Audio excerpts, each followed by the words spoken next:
foreign investor in the United States. $500 billion in the last 5 years alone, probably $8 trillion in the next 5 years if we get the agreement that we expect to get. Thirdly, there are areas, as the President just said, where conflict, maybe not so much conflict, we compete. There are areas where we compete, and it's in those areas where we have to come to an agreement that works. But there are more areas where we are stronger together, and that's what we're focused on. And we're going to get the right deal for America, right deal, obviously, from my perspective, for Canada.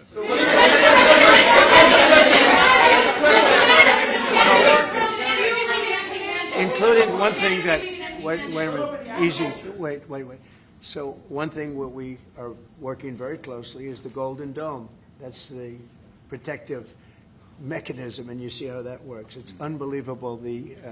Ronald Reagan wanted to have it, and at that time they didn't have the technology, even close to the technology, but he was advanced, and we'll be working together on a Golden Dome for the two countries, and it's something that I think is going to be very important, especially when you look at the world, you look at what's happening. We want to have that protection. It's really amazing. The technology is unbelievable. Why do you say some federal workers should not get their back pay? Why do you say some? Well, you're going to have to figure that out, okay? Ask the Democrats that question. Mr. President, go ahead. Mr. President, just to follow up there, I mean, the law says that when the government is reopened, that workers will receive their back pay. So are you going to define the law there, or what do you? I follow the law, and what the law says is correct, and I follow the law. Mr. President, will Canada be leaving empty-handed, or will will Mr. Carney be leaving Washington with a deal on tariffs? I think they're going to be very happy. We have a lot of things that we're working on that people don't talk about. They talk about, competitiveness. He's a very competitive person. And they talk about things that we don't necessarily agree on. But I think they're going to walk away very happy. I think so. On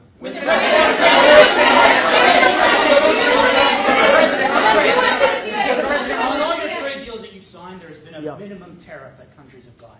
When USMCA gets renegotiated, do you want a minimum tariff on goods between Canada and the U.S.? Well, we're going to have tariffs between Canada, and, they have them with us. I will say with our farmers, as you know, they went up to as much as 400%, 250, 300, and even one at 401. We found one having to do with a very small product, but it was high. So we've always had tariffs between the two of us, and actually Canada was charging us very high tariffs on our agricultural things, a lot of our agricultural product, and that's one of the things that we talk about for bringing that down. So this is a mutual thing, but. We've been charged tariffs. Look, we're the king of being screwed by tariffs, just so you understand. And I'm not talking about with Canada. I'm talking about with countries all over the world. When you look at Europe, when you look at China, when you look at all of the almost every country charged the U.S., we didn't charge them because we were led by stupid people in many cases. Stupid people. They took advantage of our country. They're not taking advantage of us anymore. If you looked at European Union, they're all my friends. I don't blame them. I blame our presidents. I blame our past presidents and, business leaders. But we are the king of countries that have been taken advantage of for many, many years. We've been paying trillions and trillions of dollars and receiving nothing at all. As an example, prior to the deal with Europe, where they pay a lot of money, but they're happy and I'm happy. The deal was good. It's a fair deal, but it wasn't fair.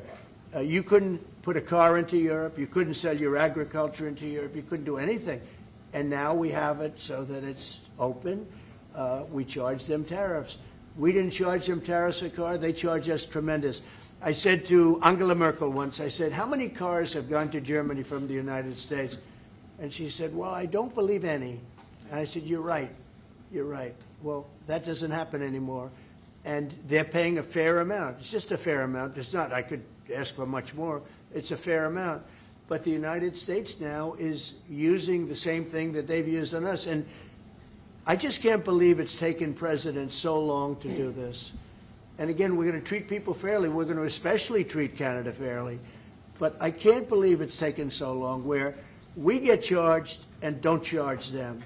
Japan was a good example. We made a deal with Japan. You saw that, Mark? Yeah. A deal with Japan. It's a much different deal than we've had in the past. But they would send us millions of cars, no charge.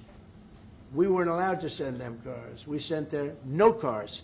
I doubt you had one car go into Japan because we were restricted. They didn't want our cars.